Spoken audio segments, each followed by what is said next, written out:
Vamos então dar sequência. Antes de seguirmos aqui com os controles, né, formando a estrutura desse nosso cadastro de compras, vamos fazer uma coisa bem tranquila aqui.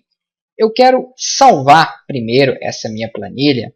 Eu não posso deixar ela com XLS, que é o modelo padrão em que o Excel salva. Quando você vai tratar aí com macros, utilizando a programação, você tem que salvar com o estilo de macros que referencia, né, aqui o Excel, que existe dentro aí do Excel. Então, para isso, clica em Arquivo, Salvar Como. Vamos salvar ela novamente, pode ser até na mesma pasta atual que você tinha salvo aí, se você salvou inicialmente.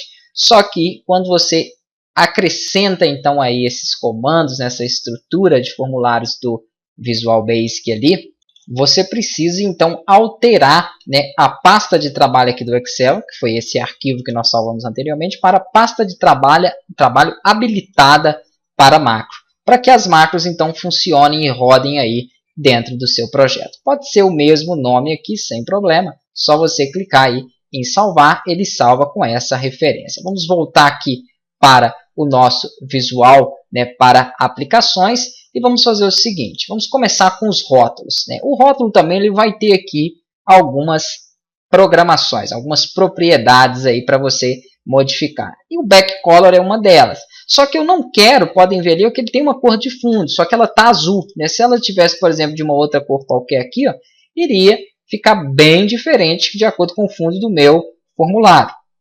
Ok, o fundo do meu formulário é azul, ela está com uma cor azul, tranquilo, passaria. Mas o ideal, se você não quer cor para o fundo dele, é você vir aqui em Backstyle e colocar Backstyle transparente. Ele vai ficar então transparente e vai respeitar a cor que você tem aí no fundo.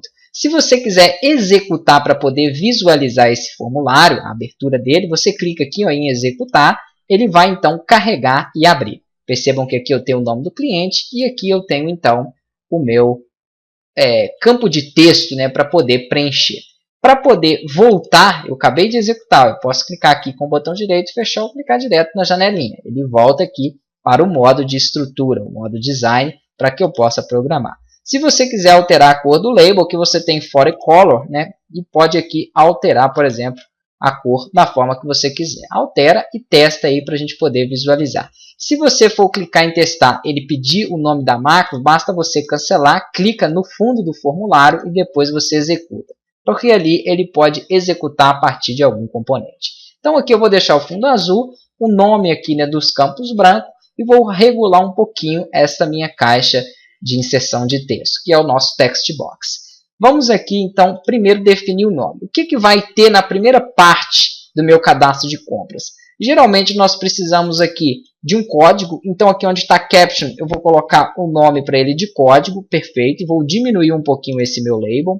Esta minha caixa de texto, que é o meu text box, se ele vai servir para capturar os valores do código, eu gosto de definir um prefixo para ela como txt, underline e o nome do campo. É o nome código, então vou colocar código. Uma dica, não usem caracteres especiais aí, nem acento, nem espaço. Se você quiser separar um conteúdo, como eu separei o prefixo txt, você coloca um underline. Tá? Então, txt, underline, código é o nome no qual eu vou me referenciar a essa caixa de texto. Vamos supor que eu queira capturar esses valores e salvar no banco de dados. Então, eu vou capturar os valores que estiverem aqui a partir desse nome txt código. Outra coisa são as propriedades que nós temos. Ele está com tamanho 18, vou colocar, por exemplo, na altura 15, ela vai ficar um pouco menorzinho. Você pode editar aqui também a posição, então já vai clicando sobre o componente, segurando e arrastando. Você consegue, então, modificar aí a posição desses componentes. Se você pressionar com o botão direito, vai ter opções também de alinhamento, para você alinhar um baseado no outro. Então, já nós vamos fazer aí o alinhamento. Aqui eu vou diminuir um pouquinho o tamanho dele, suponho que o código com esse tamanho já esteja aí interessante. Se eu seleciono esses dois componentes, eu posso clicar fora, segurar e arrastar. Ele já me permite, então, fazer um alinhamento com base de um para o outro. Então, botão direito, alinhar, vamos supor que eu queira alinhar os dois aos meios. Então, ele vai ficar aqui pegando, né? Ele não vai ficar muito legal, porque ele vai pegar a base do meio do label, o texto está na parte superior do label, então não ficaria interessante. Então, eu posso fazer o seguinte, eu posso selecionar os dois e alinhar ambos aqui, né, superiores. Ele vai ficar um pouco melhor aí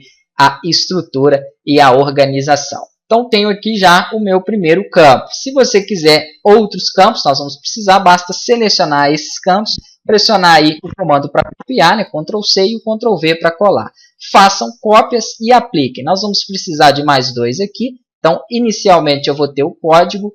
Ao lado do código, eu vou ter aqui, dentro desse campo, eu seleciono o texto, venho aqui no Caption, e eu vou precisar, por exemplo, da data de emissão. Então, vou colocar aqui, ó, data de emissão.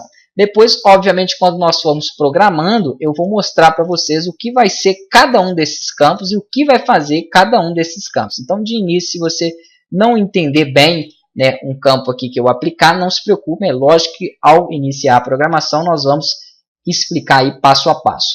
Aqui para essa caixa, então, eu posso chamar ela de txt, emissão, ou data, né? Data vão ter várias outras, então posso chamar aqui para melhorar dxt, dt de data, emissão, sem cedilha, não, que não tem cedilha, sem acento ali no caso. Vou copiar novamente, seleciono os dois, Ctrl+C, Ctrl+V, e vou colocar um terceiro campo aqui. Vou trabalhar com 3 campos, então, por linha. Esse campo aqui vai ser a data, por exemplo, de vencimento aí, né, desse cadastro, dessa fatura de compras. Então, vou colocar aqui data de venc, para não ficar muito grande, não precisa de colocar todo o nome. Então, aqui, novamente, seleciono ele não ficou, né, data de venc. E dá Enter para confirmar ali quando você terminar de digitar. Ok. Esses campos aqui, como vão carregar uma data, eles podem até ser um pouco maiores. Aumenta aí e posiciona de acordo com o que você achar melhor. Para alinhar todos esses campos, eu posso então selecionar tudo, como eu havia falado inicialmente. Ó, seleciono tudo, botão direito, alinhar. Vamos alinhar na parte superior. Perfeito. Temos então a nossa primeira etapa criada.